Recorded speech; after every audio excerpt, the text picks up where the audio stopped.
everyone, how are you doing? Welcome to my channel. My name is Tahaf De Belema and this is our style segment of this channel.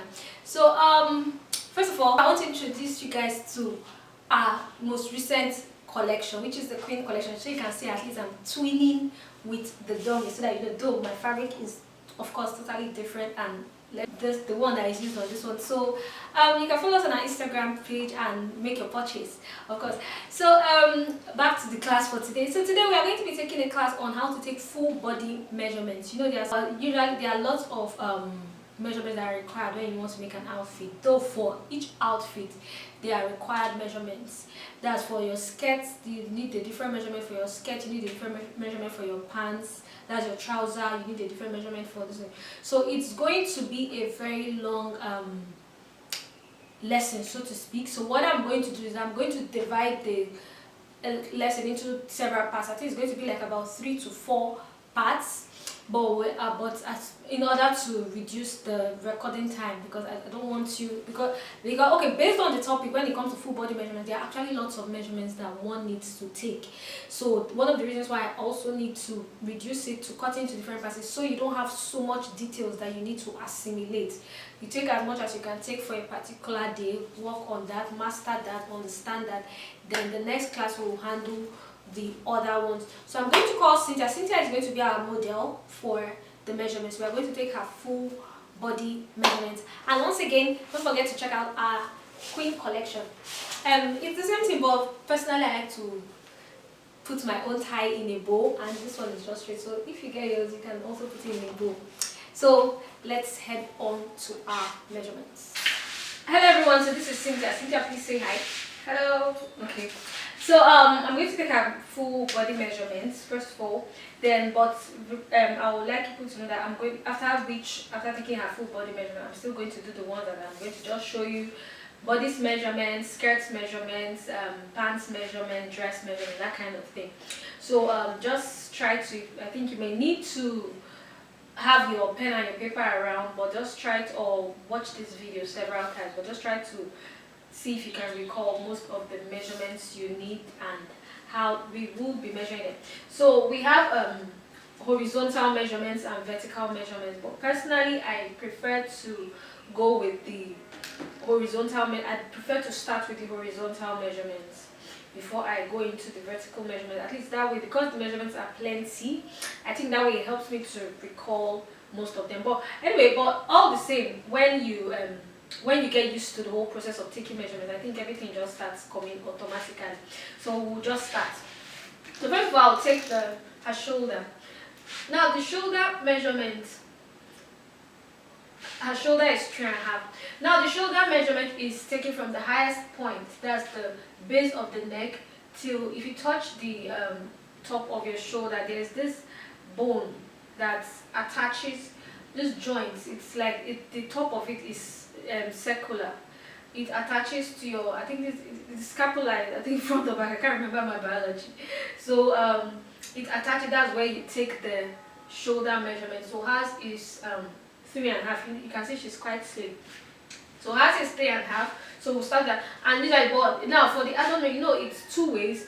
So usually, because an outfit is usually cut on fold, I take just one side. But if you measure it to get her full measurement, you know both are supposed to be the same. Then for an adult neckline is measured at it's kind of like a standard. It's measured like 6. So because it's always on fold, it's considered as 3 when you're cutting your pattern. So you have 3.5 here, you have 3 here. That's about 6.5. So 6.5, 6.5. It means that her complete shoulder from this point to this point is 13. So if we measure it, that is what we are going to get from the top here to the top here. That's where you have this bone. It's exactly 13 inches. Then after that, we'll come for the across chest measurement. Now the across chest measurement is supposed to be the very point on her body where the sleeve or the armhole of her bodice is going to start, or if you want to say it's going to end, that is where the armhole is going to be located for it to really sit properly on her body. So when you take the across chest measurement, which has is 10, then you also take the across back, where the back armhole is going to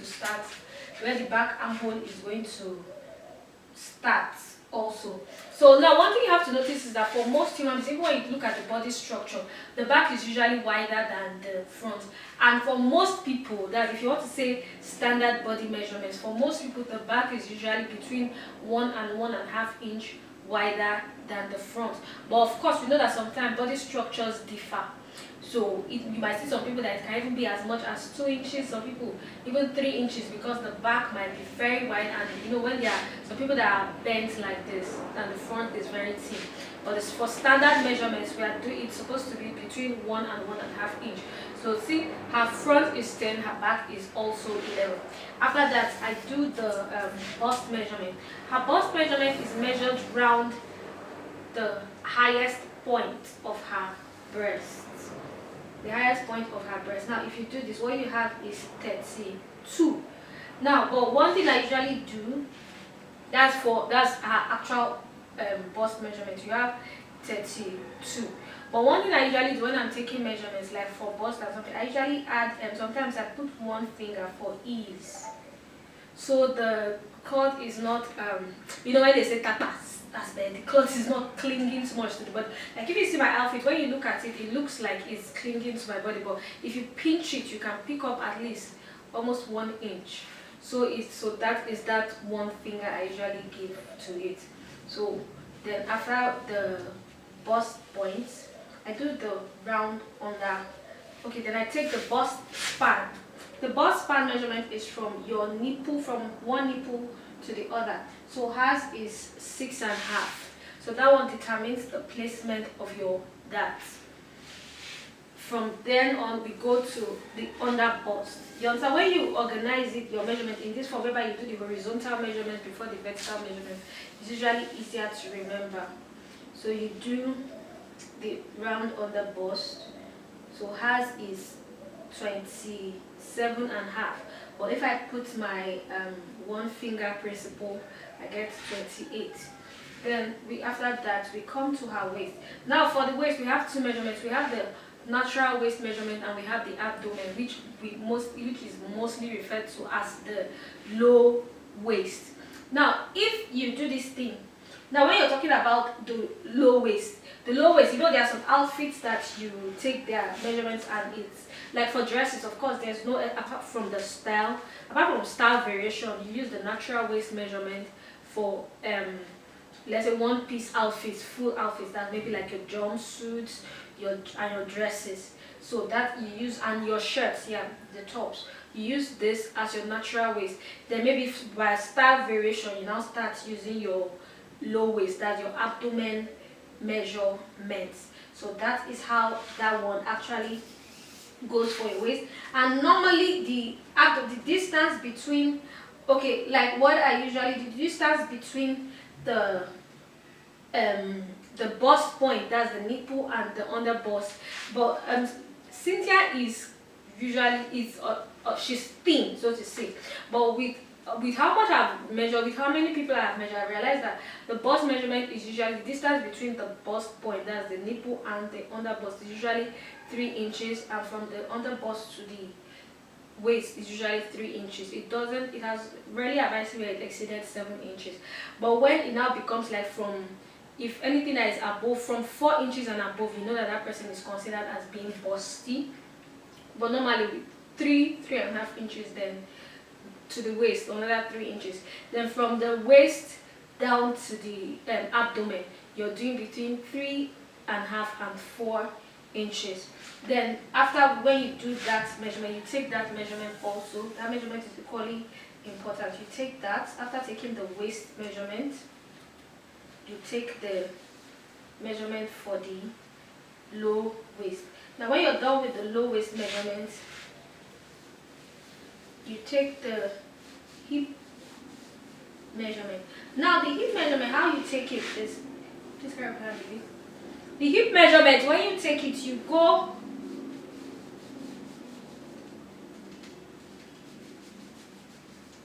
you slide down the hip. That way, like hers is, because it's supposed to be at the highest point. When you look at the shape of her body, it's supposed to be, if you're looking at it, this part should be where you have the highest point. But in order for you to be certain, because sometimes when you do this, if you just take it and you do this, you might miss the point.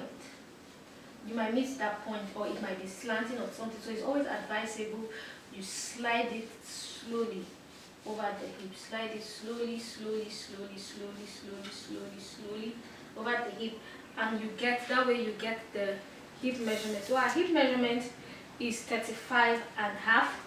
Then after which, then we're not talking of measurements that have to do with your pants. Then after then I come down to the vertical measurements. The vertical measurements, from the shoulder you take the bust point. The bust point measurement. After the bust point, you take the body's front.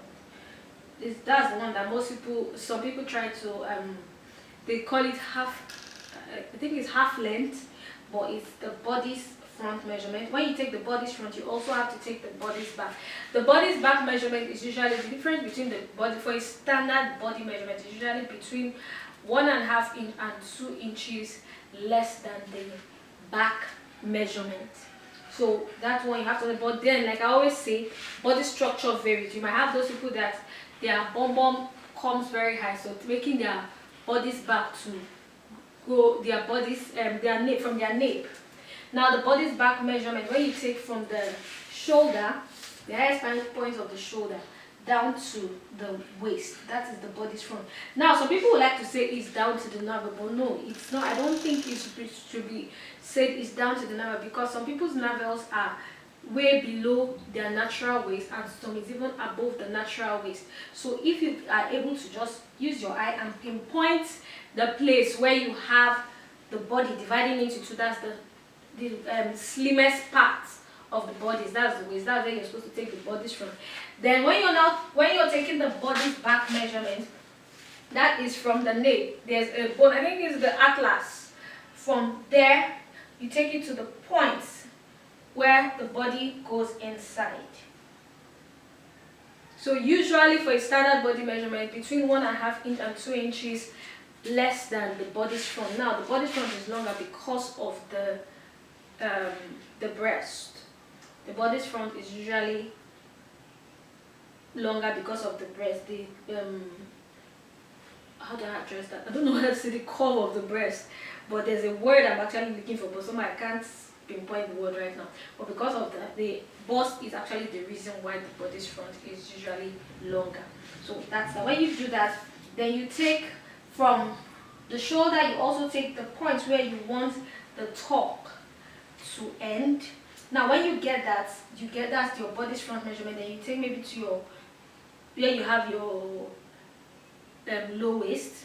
When you do that, then you also take from there, you also can take your dress measurement.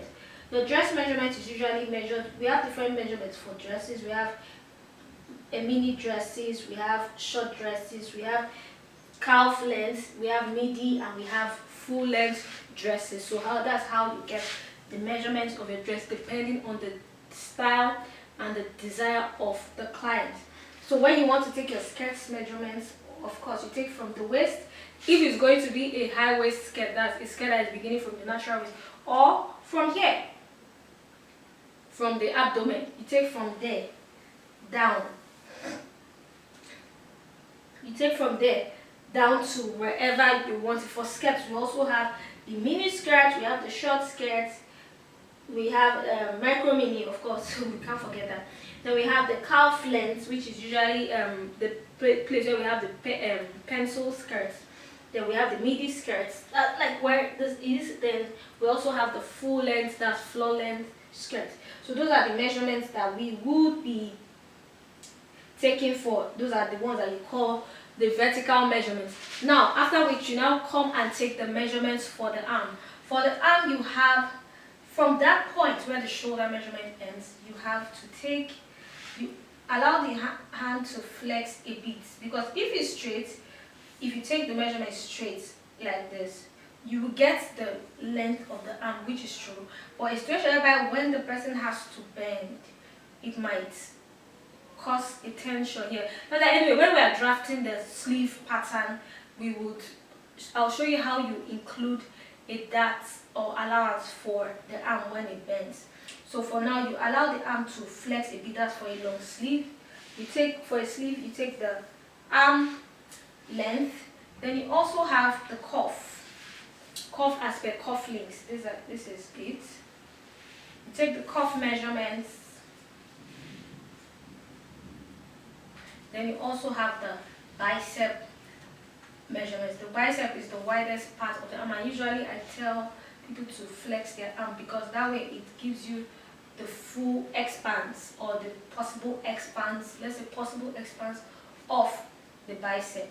Because when the arm is down, the muscle is relaxed, so it doesn't. So that way you have hers is 11 inches. Now there's something I usually do because when I make clothes, my allowance I give is usually 1 inch. Now, like for other parts of the body, I might put 1 finger. But what I do for the sleeve, I usually put 2 fingers because I've observed that normally when I take exactly that measurement and actually finish making the outfit and it's exactly that measurement, because of the bulkiness of the lining, of the allowance from the lining and the main outfit, it makes the cuff a bit tight. It makes the cuff a bit tight, so that's why I usually put that little excess of my fingers in the arm measurement. So I could do this, and this is the measurement of her cuff, which is 10. But when I put my 2 fingers inside, it will give me like 10 and a half. So instead of making it 10, I make it 10 and a half for that ease of the lining, so everything can relax comfortably on her body. So that is I think I would have taken cuff measurements. We have here the short sleeve, the 3/4, and the full, as in the wrist measurement. So I don't know if there's any measurements we have not taken. This is the full body measurement. Okay, but for pants, so what I'll do, instead of taking trouser measurements, there are different measurements. So what I'll do now, I'll take a separate measurement all together because I've taken one for the sleeve. Then I'll also take one for the pants. So now if, for example, you want to make a trouser for somebody, some of the measurements you need is, one, you need the waist measurement. When you've gotten the waist measurement, then you need the tie. Please open your leg. Now when you want to take the tie measurement, you tell the person to open. Most of the times if somebody would like to make a trouser, a pants, I'll always advise them that they should come along wearing a tie or a trouser. So you do this, the widest part, you get the tie measurement. Then you also take the length from the waist to the knee. You take the measurement from the waist to the knee. Then at that knee point, you take the measurement round the knee also, because this part is most likely going to be fitted. Anyway, everything depends on the style. You take to the knee, after the knee, then you also take the trouser base measurements. Now the trouser base measurement is round. When you're taking it, please, you have to remove your leg from yourself first.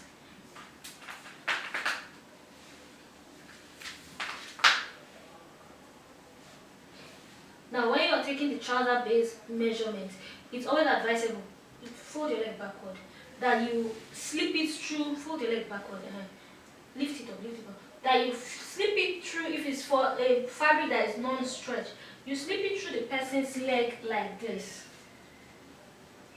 You ensure that it goes through the person's foot.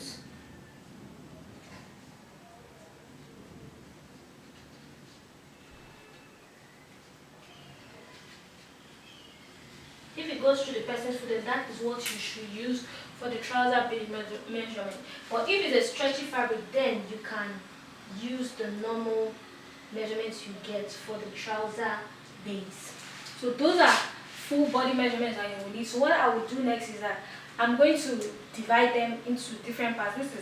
This is going to be part 1 for our full body measurements. The next one, I'm going to just show you the measurements you are going to be needing for bodies, that's tops, for skirts, for trousers. Then I'll show you how, I'll use a little mini diagram to show you how you apply those measurements, because sometimes when you see, I've seen people that when they are drafting a pattern, they might have some details of, oh, these are the measurements you take, these are the measurements, but they don't really understand how it is applied to a pattern. So I'm not going to do full pattern drafting, just little diagrams that I'm going to do and show you how you apply this measure. Okay, so we're done with all the full body measurements. Though I realized that there was one very important measurement I missed for the pants. I think because I said we're going to do separate measurements for pants, and I'll show you how to apply it.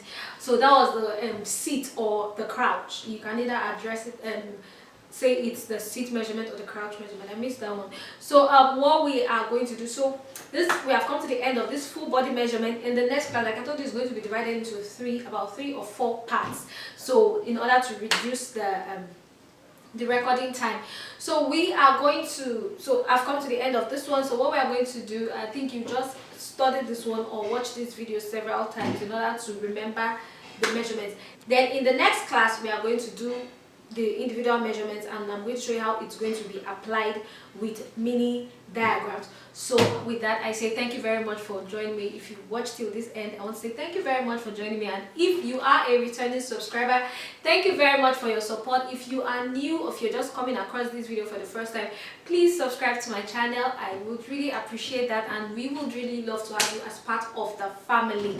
And on this channel, we upload videos every Thursday and Saturday. Thursday for sewing tutorials like this, and on Saturdays DIYs that improve our total well-being. So so I would love to have you there also.